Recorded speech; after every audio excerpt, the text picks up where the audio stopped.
जी बिस्मिल्लाहिर्रहमानिर्रहीम अस्सलाम वालेकुम एवरीवन। आज के इस वीडियो लेक्चर में हमने एक आर्टिकल को डिस्कस करना है जिसको मैंने कोशिश की है कि आउटलाइन के अंदर ट्रांसफॉर्म करके दूं। मैं यहाँ पे आर्टिकल समझाने की कोशिश कर रहा हूँ आप लोगों को, अभी आउटलाइन हम डिस्कस नहीं करने वाले। मैं यहाँ पे आउटलाइन पे फोकस नहीं करने वाला, मेजर फोकस मेरा आउटलाइन पे नहीं है। हाँ, गो कि मैंने आउटलाइन की शक्ल में आप लोगों को उस आर्टिकल को चेंज कर दिया, ट्रांसफॉर्म कर दिया है कि आप लोगों को वो आर्टिकल समझ आ जाए। कुछ बच्चों को मैंने वो आर्टिकल असाइन किया था और उनको समझ नहीं आई, तो उनकी आसानी के लिए मैंने इसको आउटलाइन की फॉर्म में चेंज कर दिया है।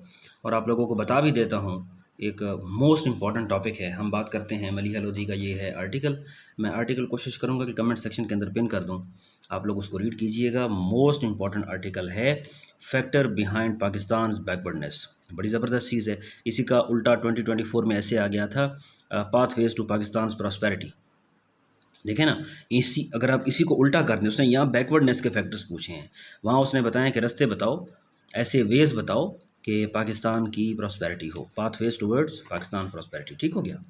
तो भाई अब देख लेते हैं। सबसे पहले बच्चों को मैं कहता हूँ कि आप लोगों का जो थीसिस होता है ना, वो इंट्रो के नीचे कुछ ना लिखें, देना चाहते हैं तो इंट्रो के नीचे बिल्कुल थीसिस दे दें। थीसिस आप लोगों की सिंगल स्टेटमेंट होती है, ऐसे पे हम डिटेल बात करेंगे एक एक पार्ट पे इंशाल्लाह।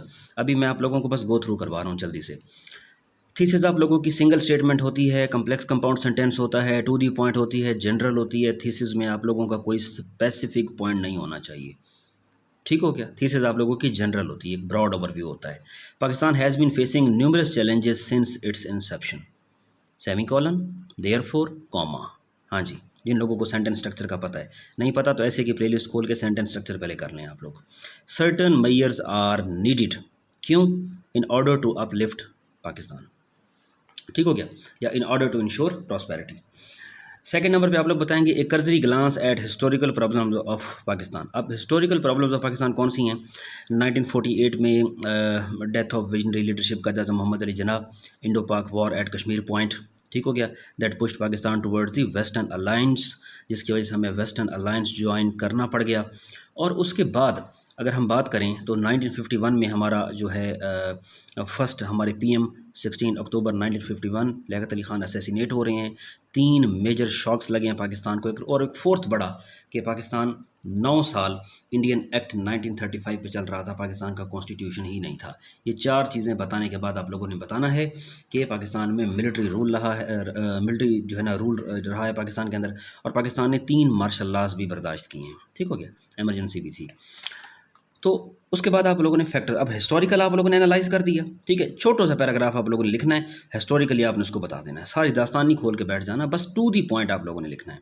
Factor responsible to keep Pakistan backwardness. अब अपने पॉइंट पे आ जाएं कि पाकिस्तान के बैकवर्डनेस पे अब फैक्टर्स कौन से। देखिए, आपने हिस्टोरिकल पॉइंट भी बता दिए कि भाई हिस्टोरिकल फैक्टर्स भी हैं, हिस्टोरिकल फैक्टर्स भी हैं, लेकिन अब के जो फैक्टर्स हैं जो पाकिस्तान की बैकवर्डनेस के हैं ज़िम्मेदार, वो कौन से हैं ज़रा देख लेते हैं। तो आप लोगों ने यहाँ पे बताना है पॉलिटिकल रैंगलिंग इन पाकिस्तान, पाकिस्तान के अंदर जो पॉलिटिकल इंस्टेबिलिटी है वो केस इन पॉइंट आप लोग देंगे यहाँ पे कि multiple regime changes and civil military imbalance जो है यहाँ पे आप लोग बता सकते हैं। ठीक है, लाजमी नहीं है कि कोई रिपोर्ट हो, कोई फैक्ट एंड फिगर हो, तो आप लोग बता सकते हैं इस चीज़ को। ठीक है, multiple economic crisis of Pakistan and endless swirl.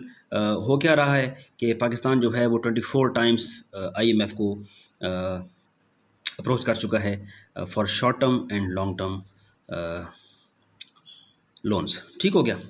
तो फिर बात आती है जी human development a distant dream. Pakistan के अंदर ह्यूमन डेवलपमेंट नहीं है। 2025 का आप लोग इंडेक्स उठा के देख लें।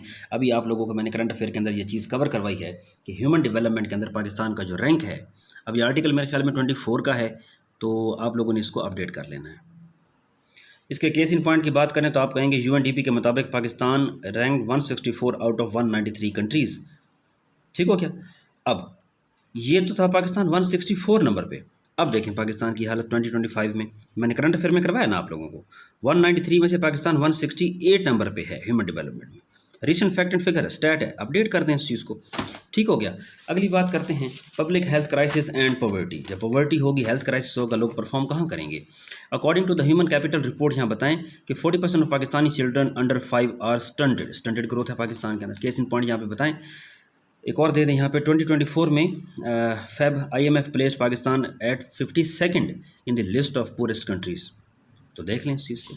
Lack of education in Pakistan, Pakistan के अंदर एजुकेशन है, फ्रेजाइल है, एजुकेशन सिस्टम हमारा आउटडेटेड है, सिंगल नेशनल करिकुलम नहीं है। According to UNDP, Pakistan has the world second highest number of out of school children. 26 million children are out of school.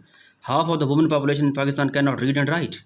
ठीक है, तो सवाल ही पैदा नहीं होता, क्योंकि लेस दैन 2% जो है वो एजुकेशन पे हम लगा रहे हैं अपने बजट का। ठीक है, और वर्ल्ड बैंक की रिपोर्ट है, मैं आप लोगों को दिखा देता हूँ। Pakistan is the only South Asian state that spends more on military than education. देख लें, हमारी प्रायोरिटीज़ देख लें आप लोग। केस इन पॉइंट की बात करें तो अकॉर्डिंग टू दी, यहाँ पे अगला फैक्टर जो है पॉपुलेशन एक्सप्लोजन। ठीक है, क्या कहा था उसने, चीफ जस्टिस साकिब निसार ने, फॉर्मर चीफ जस्टिस ने, कि उसने कहा था कि population explosion is the biggest disaster for Pakistan.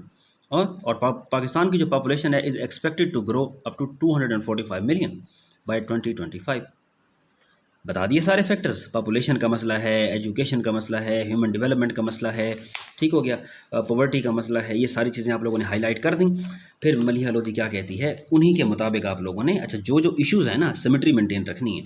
जो इशू बताया है उसी तरह आप लोगों ने, अच्छा सिमेट्री का नहीं पता तो उर्दू का कल मैंने एक ऐसे अपलोड किया, ठीक है, पाकिस्तान के माशरती मसाइल और उसका हल। जो मसाइल बताएँ हैं उन्हीं का हल बताएँ। ठीक है, पहले नंबर पे आपने जो इशू बताया उसका पहले नंबर पे सोल्यूशन भी होना चाहिए। दूसरे नंबर पे आपने जो इशू बताया उसका दूसरे नंबर पे ही सोल्यूशन होना चाहिए। मसाइल कोई बताएं, हल कोई बताएं आप लोग, तो फिर तो सर कोई फ़ायदा नहीं इस चीज़ का। ठीक है, बड़ी वेग किस्म की होती है। ये मैंने रफ़ किस्म के आप लोगों के लिए यहाँ पे लिख दी हैं।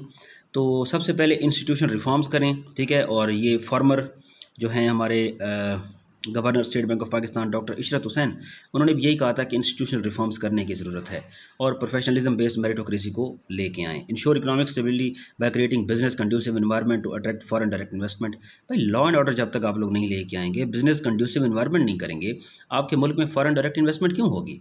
आपके मुल्क के अंदर कोई भी इन्वेस्ट करने से पहले वो देखता है, आपकी रैंकिंग देखता है, ह्यूमन डेवलपमेंट कितनी है, पॉवर्टी कितनी है, टेररिज्म कितना है, पॉलिटिकल इंस्टेबिलिटी कितनी है, लॉ एंड ऑर्डर कितना है, बिजनेस कंड्यूसिव एनवायरनमेंट कितना है, लोड शेडिंग कितनी है, आपकी एनर्जी कहाँ से आ रही है, इंपोर्ट कर रहे हैं आप लोग एनर्जी, ठीक है, इंडस्ट्रियल सेक्टर का क्या हाल है, मजदूर कितना पीट रहे हैं आप लोगों के। तो सर ये देखते हुए आपके मुल्क में कोई इन्वेस्ट ही नहीं करेगा। ठीक है, ग्राउंड लेवल पे जाके सोचा करें इस चीज़ को। Invest in human development to ensure economic and social progress. Human development is the only way to prosperity. ठीक हो गया। उसके बाद बात आती है introduce reforms in. Human development नहीं करेंगे तो वही अवाम आपकी लाइबिलिटी बन जाएगी, इसी अवाम ने हथियार उठा लेने हैं, यही अवाम आपको टेररिज्म की तरफ ले जाएगी।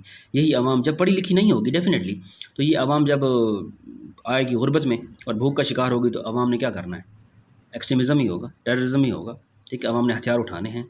ठीक है, तो इंसर्जेंसीज होंगी, ठीक है, मारधाड़ होगी हर तरफ, तो ये तो होगा।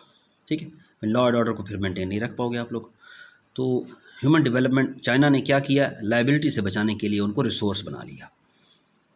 ठीक है, चाइना ने 70 मिलियन लोगों को किस तरह पॉवर्टी से खींचा, इसकी स्टडीज़ को आप लोगों को पढ़ना चाहिए। Introduce reform in the agriculture sector to achieve food security.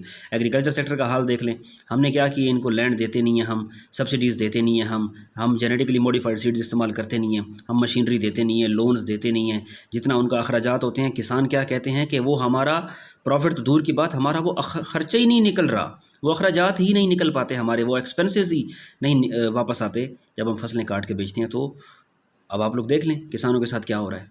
ठीक हो गया। So make education as a first priority. अच्छा, यहाँ भी चाइना की केस स्टडी आप लोगों की सबसे बेस्ट है। एक चीज़ बताऊँ आप लोगों को, जिन लोगों के पास सेकेंड ईयर का कोई बहन भाई है, उनकी बुक उठाएं, सेकेंड ईयर के इंग्लिश की बुक उठाएं, उनसे चाइना का एक लेसन है, मुझे नेम नहीं आ रहा माइंड में, तो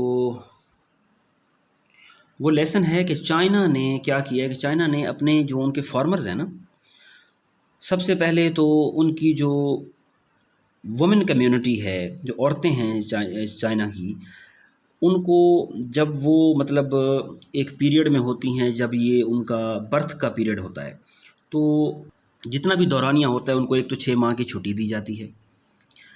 मेल में जब कोई बीमार हो जाता है तो उसके हॉस्पिटल के एक्सपेंसेस वो उठाते हैं। वो जितना भी पीरियड एब्सेंट रहता है, जितना भी ड्यूरेशन एब्सेंट रहता है, उसकी भी पे उनको दी जाती है। अच्छा, फिर उनके बच्चों की एजुकेशन फ्री है। अच्छा, फिर उनके, अब देखो ना, हम क्या करते हैं, हम पॉलिटिशियंस को तो हम देते हैं सब्सिडीज़, पॉलिटिशियंस को तो हम फैसिलिटेट करते हैं, उनके बेटों को, उनके बच्चों को, फिर उनके बच्चों के बच्चों का भी पेट्रोल फ्री होता है। उनके बिजली के बिल नहीं आते। क्या कर रहे हैं हम? जो मुल्क को चला रहा है, जो अवाम का पेट पाल रहा है, उस किसान के साथ हम क्या कर रहे हैं? ठीक? तो वो आप लोग केस स्टडी चाइना की वहाँ पे पढ़ें कि किस तरह वो वुमेन को सपोर्ट करते हैं, किस तरह उनका जो टाइम पीरियड होता है। अच्छा, फिर हॉस्पिटल के जो एक्सपेंसेस हैं वो खुद उठाते हैं, ठीक है, और उनकी पे भी उनको जाती है, उनको फिर चाइना बहुत ज़्यादा फैसिलिटेट करता है। ठीक हो गया इकोनॉमिकली। तो आप देख लें, make education as the first priority of the state by allocating sufficient budget. तो सफिशिएंट बजट दें, बजट का मसला है तो बजट अपना बढ़ा दें। जस्ट 2% आप लोग क्या कर रहे हैं? ठीक है, और थर्स्टी क्रॉ को निकाल दें, बेहतर है। आप लोग एआई पे आएँ, टेक्नोलॉजी पे आएँ, स्किल बिल्डिंग पे आएँ, प्रैक्टिकल वर्क पे आएँ, ना कि बच्चों को क्रैमिंग सिस्टम और मार्क्स के पीछे लगा दें। Implementing robust frameworks and measures to control population. Population control करना है तो चाइना की यहाँ पे वन चाइल्ड पॉलिसी को इम्प्लीमेंट करें, टैक्सेस लगाएं, लोगों की 11-11, 14-14 बच्चे हैं यहाँ पे, उसको कंट्रोल करें। ठीक है, जब टैक्स लगाएं, एक बंदे की 80,000 अगर पे है तो जब वो 30,000 अपने तीसरे बच्चे पे टैक्स देगा तो सर पॉपुलेशन खुद ब खुद कंट्रोल हो जानी है। ठीक हो गया? पॉपुलेशन कंट्रोल करने के 2-3 तरीके हैं। एक तो टैक्सेस लगाएं, दूसरा women empowerment is the only वे। हाँ जी, वुमेन एम्पावरमेंट करेंगे तो पढ़ा लिखा तबका होगा, उनकी काउंसलिंग करेंगे तो पता चल जाएगा कि क्या है, और पॉपुलेशन कंट्रोल हो सकती है।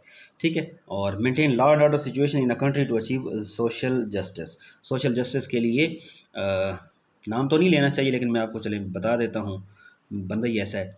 मोहम्मद बिन सलमान सऊदी किंग जो हैं, उन्होंने पाकिस्तान को कहा था कि अगर आप लोग अपने मुल्क के अंदर डेवलपमेंट करना चाहते हैं, अपने मुल्क को प्रॉस्पर करना चाहते हैं, तो यार लॉ एंड ऑर्डर मेंटेन करें, आपके मुल्क में सब कुछ बेहतर हो जाएगा। सिर्फ अपना लॉ एंड ऑर्डर पे काम करें। 7.5 लाख फौज है हमारी, लेकिन हमारा लॉ एंड ऑर्डर मेंटेन नहीं हो रहा। ठीक है, इस चीज़ को देखें। टेररिज्म अब जाके वेव कोई कम हुई है, आप लोग देख सकते हैं नोशकी के अंदर क्या हो रहा है, बाजोड़ के अंदर क्या हो रहा है, तुरखम बॉर्डर पे क्या हो रहा है, चमन बॉर्डर पे क्या हो रहा है। आए दिन हमारे नौजवान शहीद हो रहे हैं। ये जितने भी अफवाज में हैं हमारे भाई हैं, हमारे मुहाफ़िज़ हैं ये लोग। तो जब इनमें से कोई शहीद होता है तो दुख तकलीफ़ होता है हमें। ठीक है, जब इनमें से कोई शहीद होता है तो ये कौन लोग होते हैं, आपने कभी सोचा है? ये हमारे ही मोहल्लों के लोग होते हैं, ये हमारे ही रिश्तेदार होते हैं, ये हमारे ही भाई दोस्त होते हैं। ठीक है, ये कोई फॉरेन कंट्री का नहीं यहाँ पे आके शहीद होता, तो ये हमारे ही लोग होते हैं। तो हमें इनकी हेल्प करनी है, हमें इनकी मदद करनी है। ये गरीब लोग होते हैं, ये 30 से 35 हज़ार या 40, 42, 45 हज़ार पे ये लोग शहीद हो जाते हैं बॉर्डरों पे, तो इनको सपोर्ट करना चाहिए। ठीक है, ये जो लोग अदारों पे बैठ के बात करते हैं, या जो लोग फ़ौज के बारे में बात करते हैं इस तरह, तो ये चीज़ नहीं करनी चाहिए। इस चीज़ को करने से पहले सोच लिया करें कि जब वो आप लोगों की सिक्योरिटी के लिए। देखा था अभी पाकिस्तान इंडिया की वॉर हुई, और उस पे पाकिस्तान की आवाम ने कितना सपोर्ट किया फ़ौज को। किस लिए? 1 मिनट के लिए सोच लें कि जिन ममालिक की फ़ौज नहीं होती, हैं कुछ लोग ज़िम्मेदार हैं, लेकिन आप पूरी फ़ौज का नाम मत लिया करें। ठीक है, तो ये चीज़ है जी। तो अच्छे से उम्मीद है कि आप लोगों को ये आर्टिकल क्लियर हो गया होगा। Thank you.